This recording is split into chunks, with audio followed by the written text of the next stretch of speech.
Hi, this is Glenda. Just thought I'd show you the last couple of last-minute cards that I made for our Papermates interactive baby card session. I threw together a spinner card, and if you get the angle right, the ball spins instead of just sliding. But anyway, that was inspired by something I saw on my daughter's Facebook page. She has a page called Danielle Made This, and that's worth having a look at if you like looking at pretty cards and perhaps buying some. She's very reasonably priced, so I'll put a link there in the comments to her page. I also made one using the little owl punch from Stampin' Up! The vest in it, some clothes on the line. That was a bit of a case from a card that somebody had posted a link to. It was actually two cards because the little overalls came from a different one, and I'm sorry I don't remember what they were cased from, but it wasn't my design. But I was very surprised when I started thinking, when I saw them originally, I thought, oh, the owl punch, yeah, that'd be good, thinking the owl. But the vest is so tiny that it's really fiddly to work with, so yeah, I'd probably rather cut something out with an electronic cutter. Who'd have thought? And then actually at our session, this is what we made, which is a sidestep card that looks like a chest of drawers.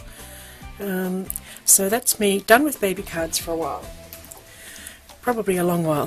What I have been playing with is accordion cards, and I've made these couple, and why I'm excited is because I finally managed to make a ScanNCut file to make these.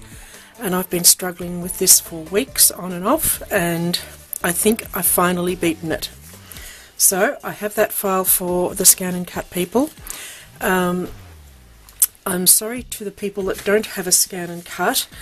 There are a couple of tutorials I saw where you don't need an electronic machine or a die at all, because of course Sizzix make a couple of...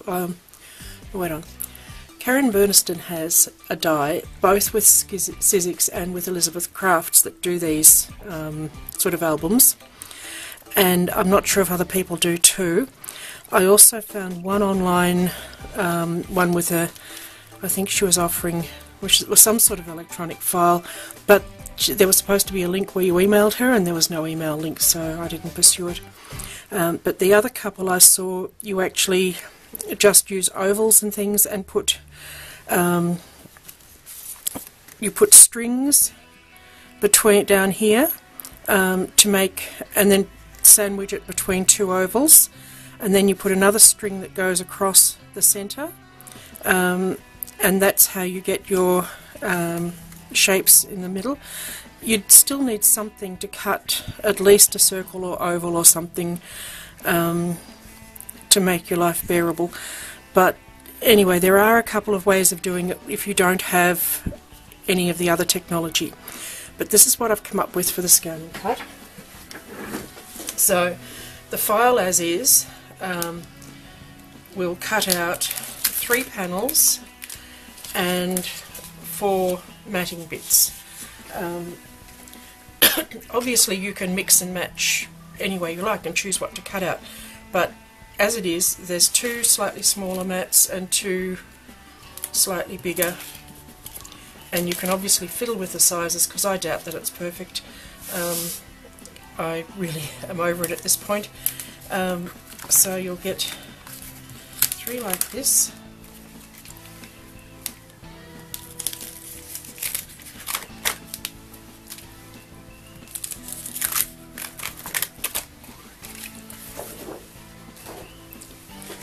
So the first thing you want to do is grab a scoreboard, or you can use your cutter and score in it, anything you've got, but get a nice score line.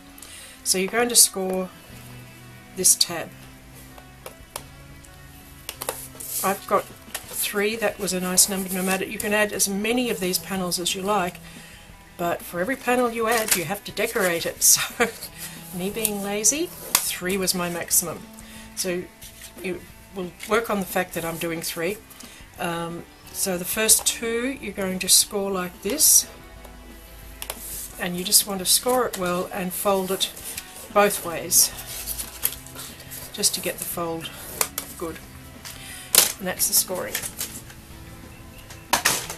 So then you want a cutter, and on your third panel you're going to cut off the tab like that, and that's that. And then just want to pop out any bits that are still stuck. Sometimes they come out and sometimes they don't. I suspect I'm up to a new blade on my ScanNCut. I haven't changed it at all yet, and I've done a fair amount of cutting. So on this one, just make sure these bits are released. So you're just going to cut these two little tabs off.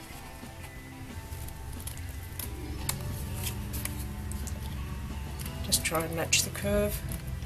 I was going to try and have a separate one for this panel, and honestly it was just too hard. So then you've got two little slits here, so you want to make sure that they're snipped out properly like that, and then you're just going to work this over so that it folds, just so it knows how it's supposed to fold. So you're just going to twist that over and then fold it back again. And on these ones, just pull out your bits again.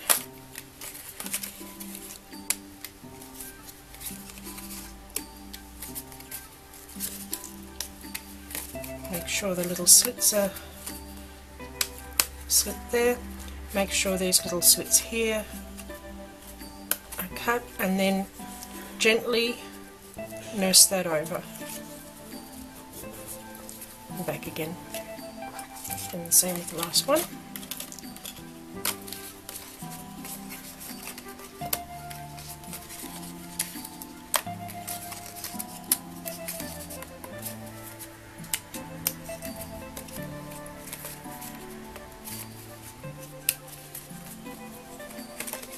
So it's just folding it basically if there was a straight line there. So you're just nursing it over like that. Get rid of any bits.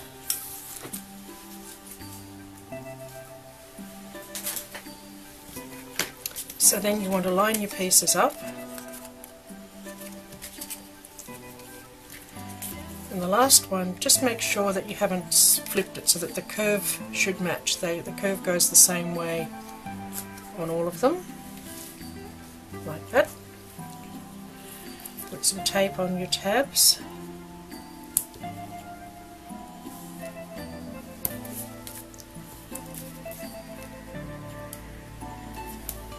I wouldn't use a snail type adhesive for this. I think you need something a bit stronger, but I found this just double-sided tape worked.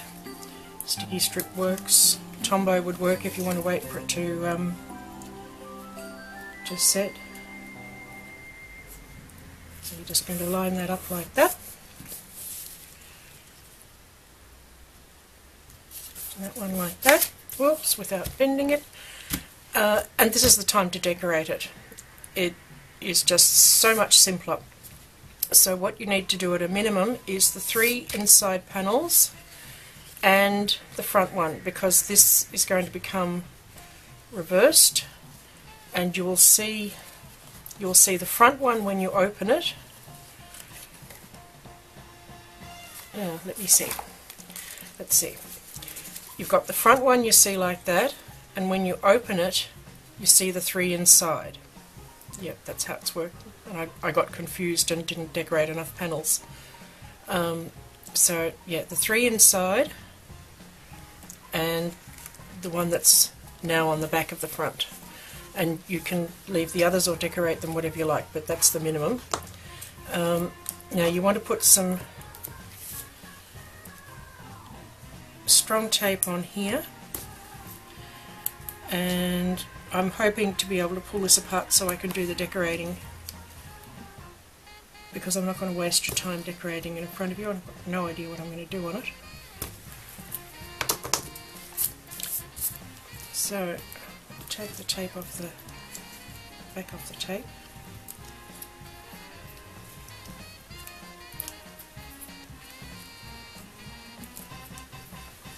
And now let's see, we're going to fold that one that way, so that means these are going to go on the top. I'm just going to line that up like that. And that means this one's going to fold that way, so this one's going to go underneath.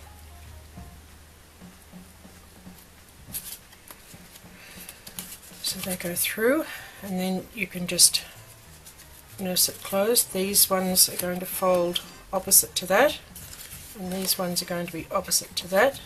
So you should then just be able to nurse it all closed.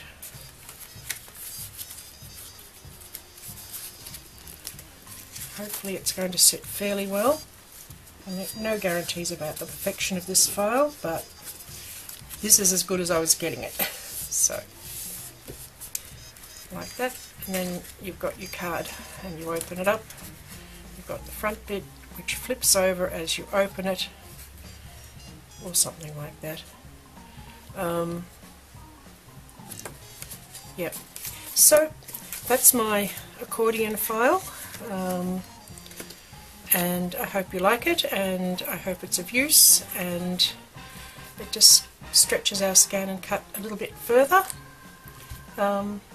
And I love the challenge of doing it. So if you're looking for another interactive card like that, I noticed Apple Lover 53 has a file for the card in a box. You don't technically need a file to do that one, but it's another one to add to your collection. She's got that up today, I think. So anyway, thank you for watching.